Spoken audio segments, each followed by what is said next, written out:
నేటి కాలంలో ప్రపంచవ్యాప్తంగా చాలామంది రక్తహీనత సమస్యతో బాధపడుతున్నారు. ఇది పురుషులతో పోలిస్తే స్త్రీలలో ఎక్కువగా కనిపిస్తుంది.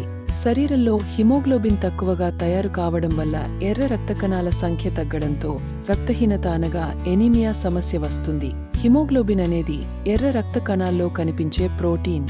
ఇది మన శరీరంలోని బోన్మారోలో తయారవుతుంది. ఇది ఎర్ర రక్త కణాలకు రంగును ఇవ్వడమే కాకుండా ఊపిరితిత్తుల నుండి ఆక్సిజన్ను శరీరంలోని అన్ని అవయవాలకు తీసుకువెళ్తుంది.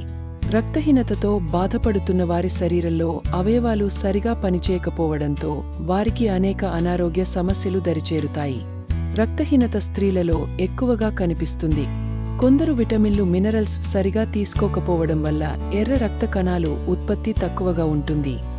జన్యుపరమైన మార్పులు, ఇన్ఫెక్షన్లు మరియు కొన్ని రకాల మందులు తీసుకోవడం వల్ల రక్తహీనత వచ్చే అవకాశం ఉంటుంది.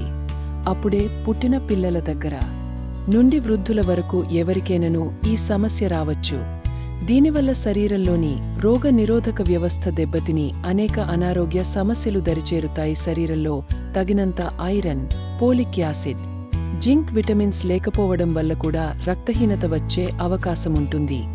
తీసుకున్న ఆహారంలో పోషక విలువలు ఉండకపోవడం వల్ల కూడా రక్తహీనత కారణం కావచ్చు.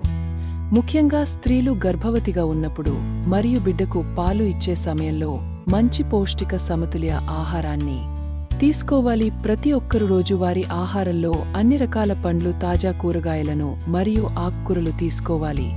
మాంసాహారాన్ని తగినంత మోతాదులో తీసుకోవడం వల్ల కూడా రక్తహీనత సమస్య బారిన పడకుండా ఉండవచ్చు. ఇందులో ఐరన్, విటమిన్ బి12, జింక్, ఫాస్ఫరస్లు అధికంగా ఉంటాయి.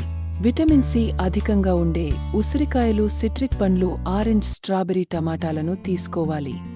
రక్తహీనత సమస్యకు చికిత్స కంటే నివారణ ఒక్కటే ఉత్తమమైన మార్గము. రక్తహీనత సమస్య గలవారు ఎప్పటికప్పుడు శరీరంలోని రక్తస్థాయిలను తెలుసుకోవడానికి పరీక్షలు చేయించుకుంటూ ఉండాలి.